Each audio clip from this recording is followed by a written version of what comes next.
بسم الله الرحمن الرحیم. الحمد لله والصلاة والسلام على رسول الله وعلى آله وأصحابه أجمعین و من تبعهم بإحسان إلى يوم الدین. دوستان عزیز، سروران گرامی، السلام علیکم و رحمت الله و برکاته. پیامبر علیه السلام در حدیث مشهور فرموده است که لا تقوم الساعة حتى يقبض العلم و تكثر الزلازل و يتقارب الزمان تا آخر حدیث. دوستان، ما در رابطه به این حدیثی که بخاری روایت کرده است و حدیث صحیح است بحث تفصیلی کردیم در هر بخش امین حدیثی که خدمت شما عرض کردیم. رسول صلی الله علیه و سلم در این حدیث برای ما از رویدادهای آخر الزمان بیان کرده است. وقتی که قیامت نزدیک می شود در این جهان چه تحولات رخ می دهد، در روی زمین چه رویدادهای رخ می دهد، در روی زمین انسان ها چگونه زندگی می کنند، وقت و زمان و مکان آیا دو تغییر و تبدیل می آید و یا خیر. این مسائل است که پیامبر صلی الله علیه و سلم برای ما در این حدیث بیان کرده است.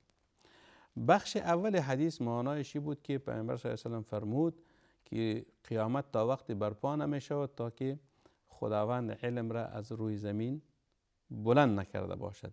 و بلند شدن علم یا برداشتن علم به معنی است که علما فوت میکنند. علمای دین در روی زمین انسان های جاهل و نادان باقی میمانند که نه خود میدانند از دین و نه به دیگران دین را آموخته میتوانند، بلکه در جهل و نادانی به سر میبرند، خود هم گمراه میباشند و دیگران را هم به اساس جهل و نادانیشان گمراه میسازد.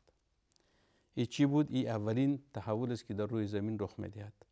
دومیش این بود که پیامبر صلی الله علیه و سلم فرمود و تکثر الزلازل، زلزله ها یا زمین لرزه ها بیشتر می شود. سومیش بود که و یتقارب الزمان. دیگه تحولی که در روی زمین رخ میدهد و است که تقارب الزمان. تقارب الزمان در رابطه ما بحث کردیم و علما یا محدثین در رابطه با این واژه و این حدیث و این کلمه چه تفسیرات را کردن.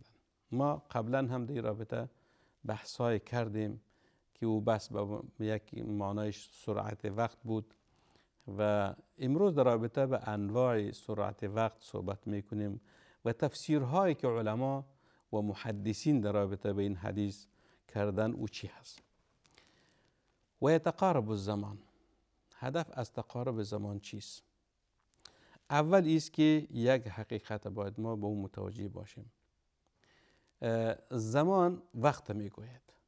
زمان چیست؟ وقت است. وقت انواع مختلفی دارد. مثلا یک ساعت وقت است، یک شبانه روز چند ساعت است؟ 24 ساعت است. پس یک ساعت وقت شد، مثل که یک ساعت 60 ثانیه هست.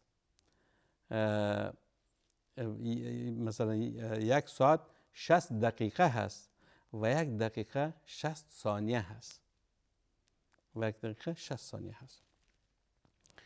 این چیز ای وقت است، یک نوع از انواع وقت است که یک شبانه روز 24 ساعت شد، پس ساعت یک بخش وقت است و یک شبانه روز یک بخش از هفته هست. هفته 7 روز است. ماه 30 روز است یا 31 روز است یا 29 روز است. این تفاوت هایی است که در تاریخ ها چی می شود می آید. این نوع دومی هست. مثلا یک ماه چند روز است؟ بعضی اوقات یک ماه 30 روز می باشد، بعضی اوقات یک ماه 31 روز می باشد، بعضی اوقات 29 روز می باشد. این شد، این یک نوع دیگر از وقت شد. یک سال چند ماه هست؟ 12 ماه هست. این نوع دیگر وقت شد. پس تقسیم یا انواع وقتها به می شکل است که متفاوت هست. از نگاه این حدیث که پیامبر فرمود و یتقارب الزمان است که این وقت تغییر پذیر نیست. وقت همو وقت است. مثلا یک شبانه روز همو 24 ساعت است، یک هفته همو 7 روز است، یک ماه همو 30 روز یا 31 یا 29 روز است، یک سال همو 12 ماه است. پس وقت همو وقت شد. ولی پیامبر صلی الله علیه و سلم گفت که تقارب الزمان چی معنا دارد؟ در اینجاست که محدثین یا علما در تفسیر این حدیث نظریات مختلفی را ارائه کردند. یک نظریه است که یا یک تفسیر شرح این حدیث است که علما گفتند که و تذهب البرکه فیذهب اليوم واللیل بسرعه. برکت از وقت برداشته می شود. برکت از وقت برداشته می شود. پس شبانه روز بسیار به سرعت سپری می شود. شبانه روز بسیار به سرعت سپری می شود. این یک تفسیر شد، یک شرح شد. مثلا اگر دیده باشین، شما هم تجربه کرده باشین، کسایی که عمرشان به 40 سالگی رسیده یا 50 یا 60 یا 70 یا 80، اگر همین طبقه مردم شما بپرسند که مثلا 30 سال قبل یا 40 سال قبل یا 50 سال قبل وقت چگونه سپری میشد، حتما برای شما میگوید که خیلی طولانی بود. یک هفته خیلی طولانی بود.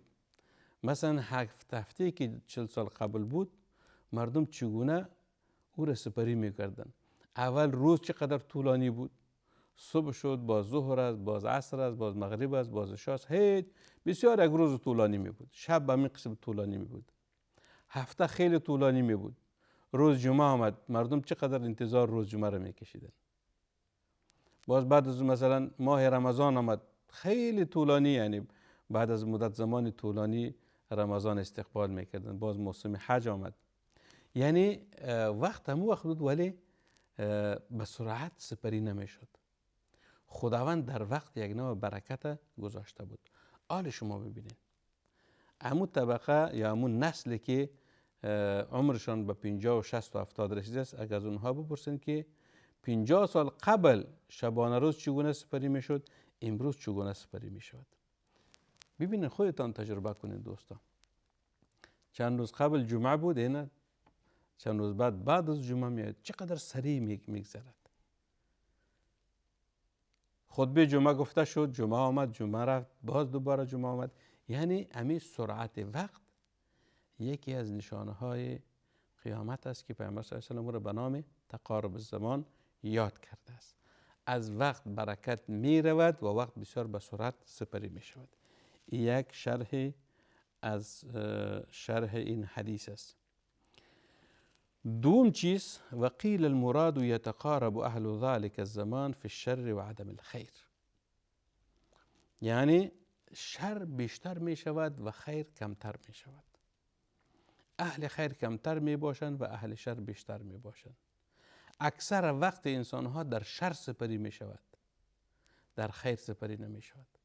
وقتی که برای اونها شما از خیر صحبت می کنین، همه چی می شوند؟ یعنی احساس خستگی می کنند.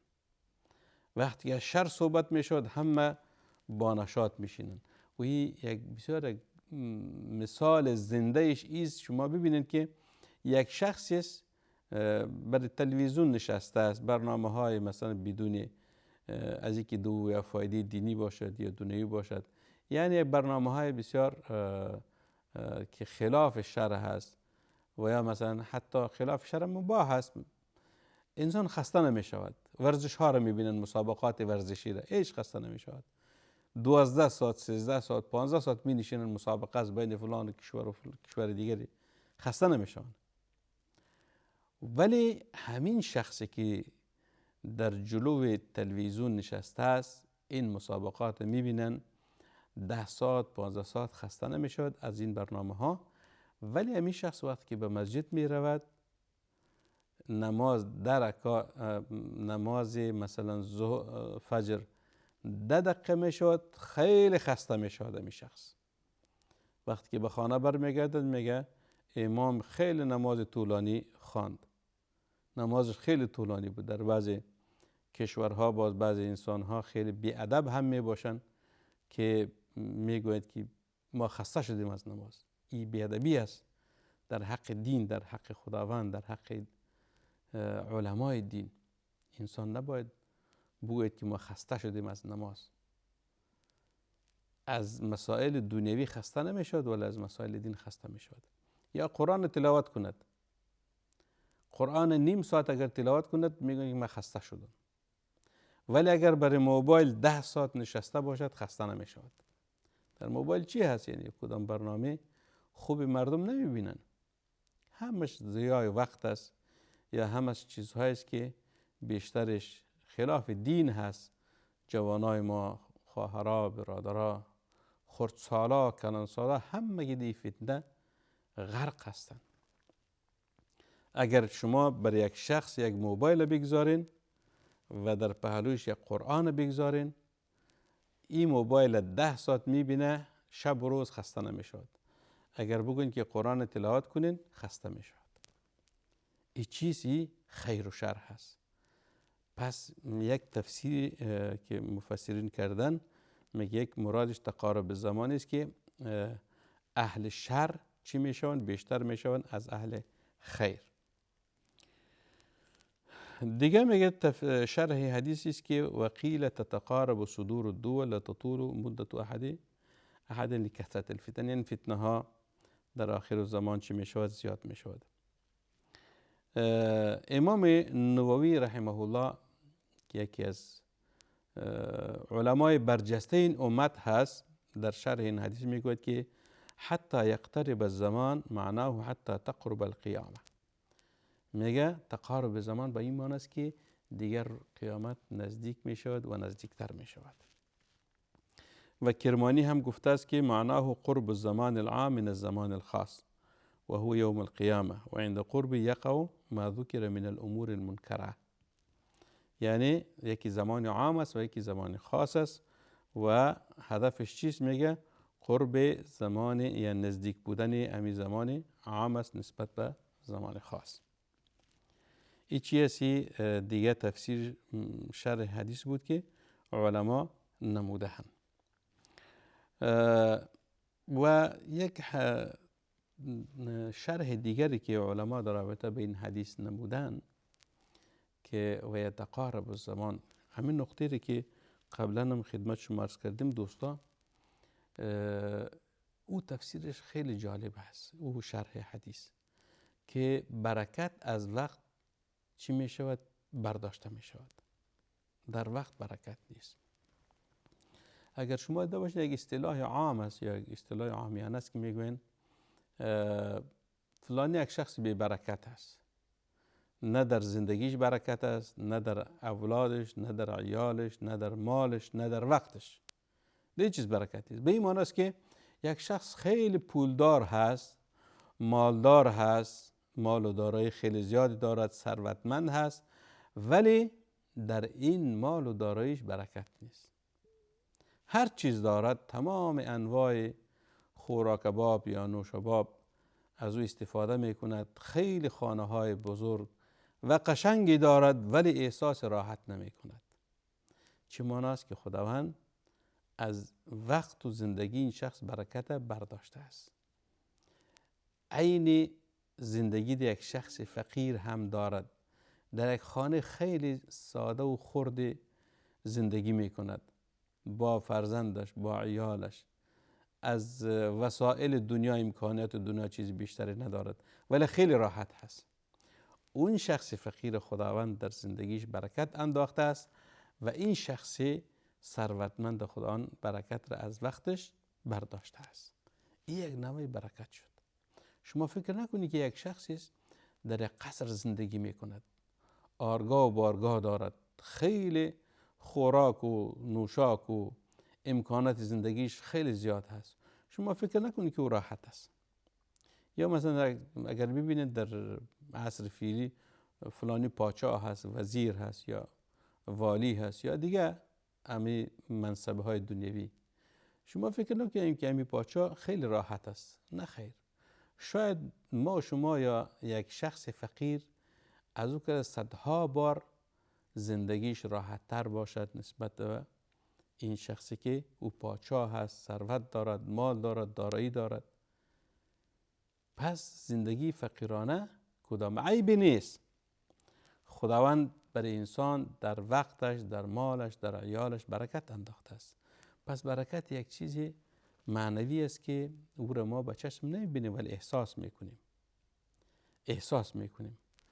شما گرده باشین در اسلام چرا پیامبر صلی الله علیه و سلم برای ما آداب زندگی را آموخته است. مثلا یکی از آدابی که در احادیث ذکر شده است آداب خوردن و نوشیدن. آداب خوردن نوشیدن چیست؟ پیامبر صلی الله علیه و سلم میگه وقتی که شما غذا میخورین دستهایتان رو بشوین و در کنار سفره بنشینین و بسم الله بگوین و از نزدیک شما چی رو بکنین؟ یعنی غذا رو نوش جان بکنین. یعنی در یک غوری که غذا انداخته شده است شما از اون پیشرویتان بخورین، از پیشروی کسی دیگری نخورین. دیگر در وقت خوردن با هم جمع شوین. چرا میگم جمع شدن؟ در یک سفره یا در یک غوری دو برکت می باشد. دو برکت می باشد. وقتی که بسم الله گفتی به ایمان است که دیگه شیطان از تو دور می شود. شیطان که دشمن انسان هست وقت به بسم الله گفتن فرار می کند و به تو نزدیک نمی شود.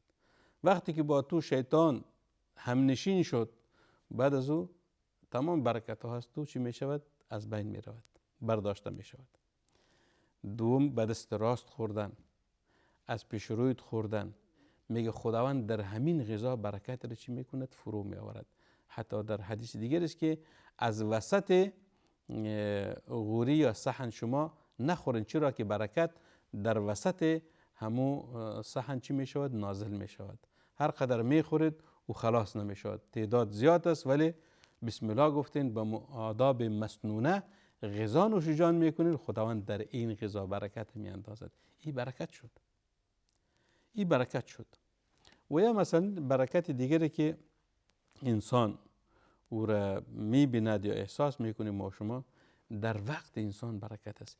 یک شخص است انسان تقوادار متدین هست از صبح تا شام خیلی کارهای خیری میکند. خیرش یا به خود یا به دیگران میرسد. بیشترش خیرش به دیگران میرسد. و یا مثلا در طاعات و عبادت خداوند در ذکر خداوند مشغول شد. و شخص دیگری است از صبح تا شب مثلا خواب هست. این شخص خداوند در وقتش برکت انداخته و او شخص خداوند از وقتش برکت برداشته است. پس این برکت شد.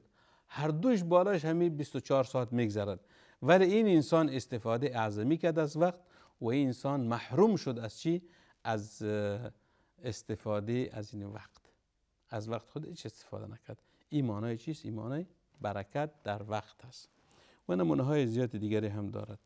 این انشاءالله یه حدیث در برنامه آینده خدمت شما عرض میکنیم و امید است که بهره برده باشین. خداوند برای ما شما ایمان واقعی را نصیب بکند و توفیق اطاعت و عبادات برای ما نصیب بگرداند که از اهل ایمان باشیم و به خداوند متعال نزدیک و نزدیکتر باشیم. و صلی الله و سلم و بارک علی سیدنا و نبینا محمد و علی آله و صحبه اجمعین و السلام علیکم و رحمت الله و برکاته.